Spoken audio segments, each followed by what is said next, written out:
Le Cameroun dévore le Kenya. Habib Beye dément fermement les rumeurs.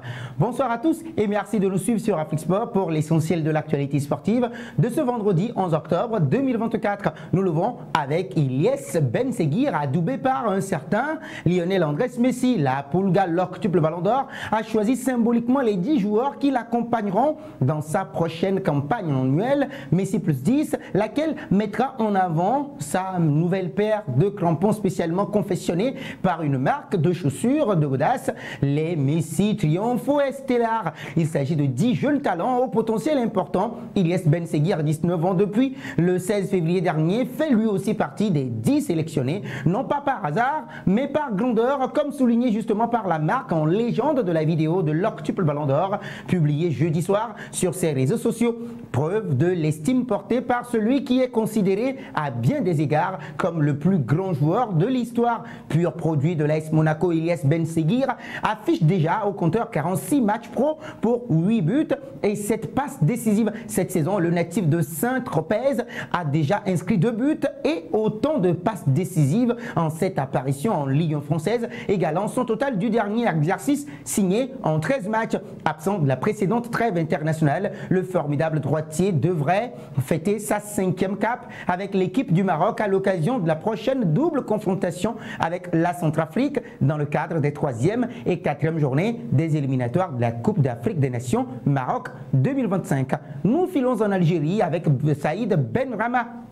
Surprise à la 11e minute par l'ouverture du score contre le cours du jeu de Klidjet Thibaut pour le Togo. L'Algérie n'a jamais douté et s'est imposée au finish 5 buts à 1 s'il vous plaît pour la 3e journée des éliminatoires de la CAN 2025. Le Lyonnais Saïd Benrahma a mis les Verts sur les bons rails en égalisant d'une splendide frappe pleine lucarne à la 29e puis en permettant aux siens de prendre l'avantage en transformant un pénalty sifflé sur Bagdad Bounedjah 55e.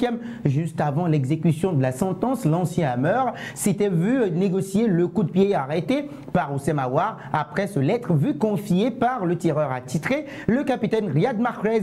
Sur la séquence captée par les caméras, on peut voir le milieu de terrain d'Al Ittihad discuter notamment avec l'ailier lyonnais qui s'est montré inflexible. Ce dernier, tenant mordicus, à inscrire son premier doublé en équipe nationale. Finalement, face à la radicalité de son partenaire, Houssem Aouar a laissé agir le destin. Pour l'ancien pensionnaire de l'AS Rome, ce n'était que partie remise puisque 13 minutes plus tard, il inscrivait son nom au tableau d'affichage en reprenant d'un tir croisé sur la droite du gardien adverse, un ballon renvoyé par la défense togolaise. 3 buts à 1, 68e. Ce n'est pas la première fois que Saïd Benrahma est impliqué dans un penalty gate. En octobre 2023, lors du succès en amical aux dépens du Cap-Vert, toujours sur le score de 5 buts à 1, l'ex-Hammer avait cette fois essuyé la brimade d'Islam Slimani, lui ayant arraché le cuir des mains pour assumer son statut de second tireur.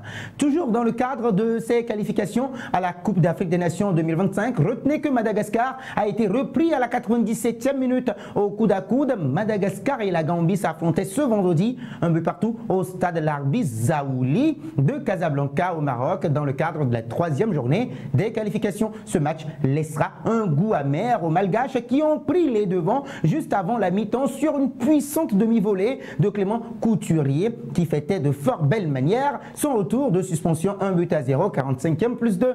Les Barréas tenaient leur première victoire jusqu'à la 97e minute lorsque Yankuba Minte de Brighton & Hove Albion a égalisé sur un centre-tir non coupé qui a trompé la défense adverse. Anéanti, le sélectionneur malgache Romuald Rakotondrab s'est effondré en larmes alors que ses assistants tentaient de le consoler. Ryan Raveloson pensait redonner l'avantage à Madagascar suite à un coup franc, mais son but était finalement annulé en raison d'une main préalable. Cette fin de match complètement folle s'achevait dans la confusion la plus totale avec des arbitres évacués sous escorte policière.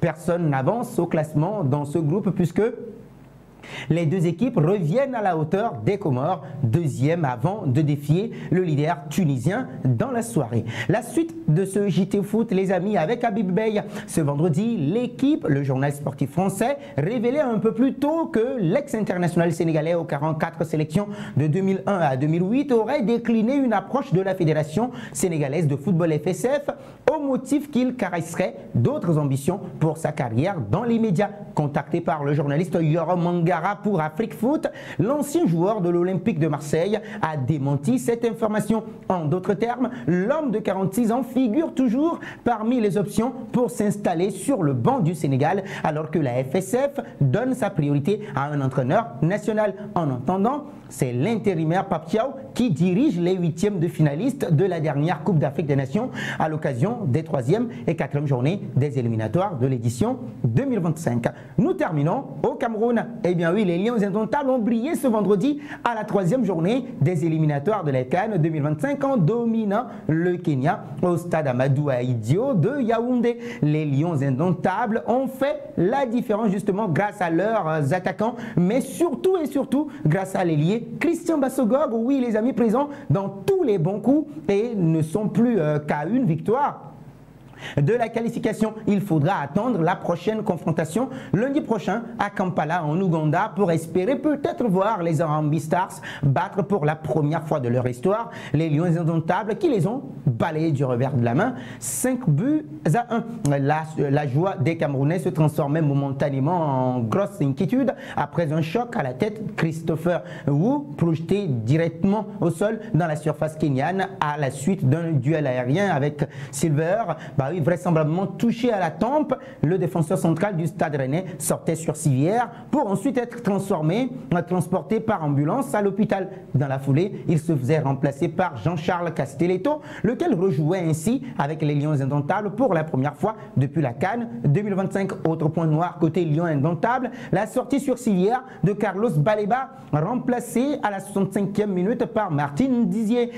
Le Cameroun poursuit donc son invincibilité face au Kenya et récupère son fauteuil de leader au Zimbabwe, tombeur plutôt de la Namibie. Un nouveau succès lundi prochain leur assurait définitivement la qualification à la Coupe d'Afrique des Nations Maroc 2025. Point final à ce tour de l'actualité. Merci de l'avoir suivi.